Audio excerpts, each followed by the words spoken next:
Welcome back. I guess there's going to be a part two to this. The camera cut out. But as I was saying, we were leaving off on Chris Curtis and Brendan Allen. I'm going to go with Chris Curtis. I don't see this fight playing out that much differently. It's going to be a close fight. It was going to be if Chris Curtis did not knock out Brendan Allen the first fight, it was a close fight then. It's going to be a close fight now. They got 5 rounds to decide it. I think Curtis is going to be able to land. I think Curtis is going to be able to take the takedown defense. I think Allen's got a big chip on his shoulder. I think he wants to strike with Allen. I think it's not going to work out. I think Allen wants to strike with Curtis. I don't think it's going to work out for him. If he's smart, he'll just try strictly grappling him. But guess what? If he keeps stuffing the takedowns, he's going to get frustrated. And Curtis just has to keep it on the ground long enough to land a few strikes and some counter strikes and win this decision. So it could go either way. I'm going to go with Chris Curtis. So let's go to the board.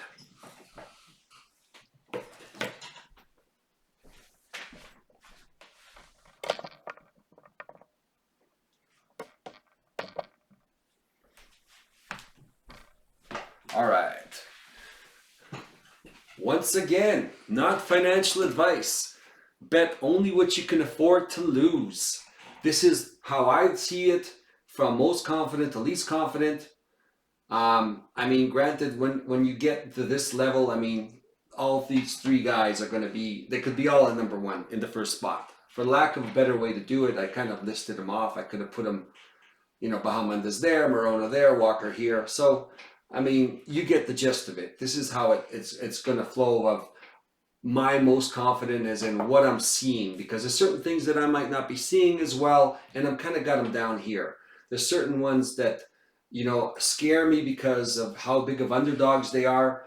And again, my take on it is very different than somebody else's.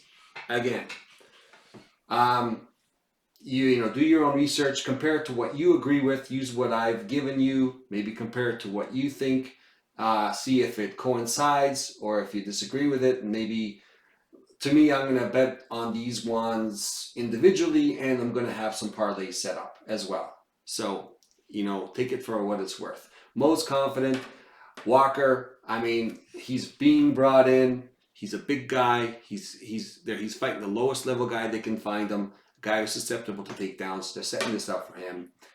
Easy win for him. I don't think he's going to get KO'd. He's gonna be too big. Brzezinski's not going to be able to stop the takedowns. Bahamondes, again, very long, very lanky. He's fighting a guy that's very dangerous, but if he watches his distance management, he should be able to piece him up from distance and win the decision. Morono, again, good in and out. He's fighting a guy who's 39 years old, who's been knocked out twice.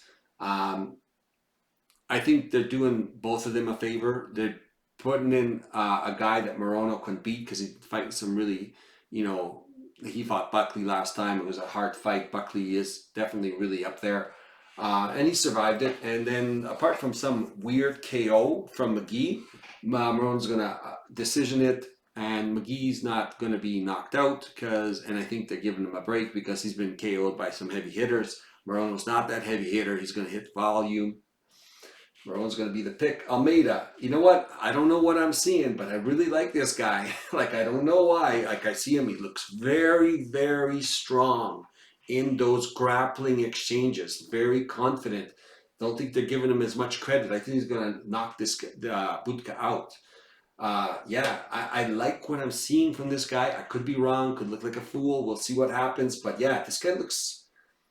He's going to surprise a lot of people. I like what I'm seeing in there. Calvillo. You know what? She's the same fighter. She doesn't seem to be doing as much wrestling and ground control as she used to. She doesn't seem as fast. I don't know if she's not training it as much and doing more striking, but she's just going to be too strong, I think, for Rodriguez. Rodriguez might be a little quicker, but I think Calvillo is going to be landing the heavier shots. And if she sticks to her wrestling, I think she can control her on the ground. So Calvillo is going to be the pick. Again, underdog. Curtis, underdog. Mid-range confidence, he's already beaten this guy before. We don't have to really overthink this. I don't see Brendan Allen as this new prospect. He's the same guy. He just fought different competitors. That's it. I mean, granted, he is improving, of course. He's still fairly young. But yeah, I mean, he's not going to be champ. So Curtis is going to be the pick. Hugo, I just got these odds just from only one site. I think BetOnline's got these odds out. Everyone else hasn't even got the odds, but he's going to be the favorite. I am taking a mid-level confidence. Both new guys. It's kind of a weird fight because you want to see him at UFC level, but I think he's going to be the more talented guy, more well-rounded, larger, longer, more dangerous. Mariscal, man, I'm going to keep betting on Chepe until Chepe loses, okay? He just finds a way to win. The guy's a dog. I love watching him fight. I can't help it. I got to cheer for the guy. He's going to be the pick. He's an underdog. Jackson, again, I've called Jackson, like he's always seems to be the underdog, but he finds a way to win. Hernandez, you know what? He's been consistent in the last 2 fights, but who knows how long that's going to last. So Jackson's been fairly consistent in all the fights. When he gets to the ground, he's going to be the more talented guy on the ground. He's really long. He's really lanky. He's really tricky. He's always been underestimated. Jackson's going to be the big underdog. Peak. I mean, the guy's durable, and I think he's fighting a guy who's not durable. Granted, he's super talented, but I think we're going to find out that Campbell is going to have a hard time taking big shots in the UFC. Peak's going to be the pick. How can you not bet against that guy? He looks like a psycho. I mean, I love this guy. I love watching him fight. I think he's getting better every time we see him. Yeah. This guy's going to be the pick. He's the underdog. Come on. Mariscal, Jackson, Peak. How can you not bet on these guys? So anyways, Argueta. Argueta, you know what? I went back and forth on this one. This is a low-level confidence just because that Matsumoto guy is very talented. But I have a feeling that Argueta's going to be too big. And I think Matsumoto should be fighting at 125. I think that's going to be the difference. Argueta's going to take him down over and over again and control him. And the guy's going to keep getting back up. Argueta's going to keep taking him down. I think it's going to be the control of Argueta. I think he's going to win the decision. Randami. This girl's a destroyer 4 years ago. I mean, if she comes back anywhere near that, she's going to beat Dumont. And I think she might even knock her out. Dumont's going to try take her to the ground. She's not great at it. She has to get you up against the fence, and then she goes down and tries to take you down. I think Randami's got pretty good takedown defense when it comes to something like that. She's actually more susceptible to, really good takedowns in the open mat than anything else. Although Pena did get her down against the fence.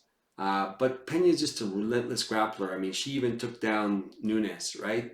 So, yeah, I mean, only top echelon girls have beaten this girl. And I don't see Dumont being a top echelon girl. It's just a matter of how she's going to come in at. She's going to be low-level confidence, going to go with her. She is the underdog. Cornell, my last underdog. You know what? One of these days, Mullins is not going to be able to take that shot and is going to get beat up and ground and pounded. Cornell could be that girl. Land the knee in the clinch. She's a Muay Thai fighter. Good shot to the face. Good knee to the head. Cornell can knock this girl out. Cornell just has to not get taken down, and if she is taken down, to get back up and to still apply more damage on the feet, which she's definitely going to do because Mullins is just a punching bag. Nevertheless, low-level confidence because Mullins still has been able to take everybody to the ground. She might not be good enough to stop her from that. Once she gets to a certain level of competition, Mullins is going to plateau because if she can't take you to the ground, she's going to get hit a lot. I'm just saying that it might be this time. So I'm taking a shot at plus 280.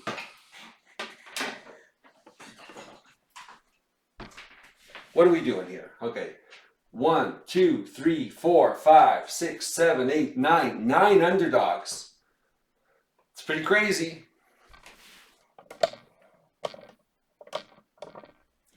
Here's the thing. The last time I remember a couple of fights ago, I picked 8 underdogs. And I said, man, most of the time it's about 3 underdogs that come through. I know I actually picked 7 underdogs. And I said, most of the time it's about 7 or 8, something like that. I think it was 7. And I said, most of the time it comes like 3 underdogs, 2 underdogs, 4 underdogs, kind of in that range. And that fight, there was only like 3 or 4 underdogs. And so there, I had picked so many. But it's funny is the fight after that, there was like 8 underdogs that hit. And I had picked 4, but there was 8 underdogs that hit, which was crazy. And they're like, wow, that's the most amount of underdogs I've seen. So I'm actually going one higher than that. But you never know. I've already seen 8 underdogs on one of the cards. This card, this is going to be a crazy card. There's so many live dogs in this one. I mean, they're going to be close fights. So either there's a lot of dogs are going to hit that I've picked, or a lot of dogs aren't going to hit because they're going to be that close. But it's going to be one way or the other, maybe half of them. But even if it's half, I'd rather be betting on the underdogs than the favorites. If it's 50-50, you're going to come out way ahead. But it's going to be hard because there's going to be a lot of really close fights. And I'm hoping those close fights go to the underdog because I've got 9 of them. Otherwise, thank you very much for joining me. Hit the like button if you like the content.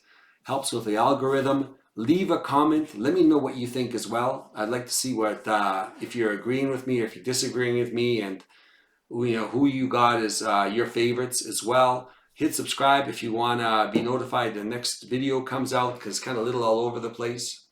Otherwise, thanks very much. Good luck on the fights, guys, and we'll see you on the recap next week.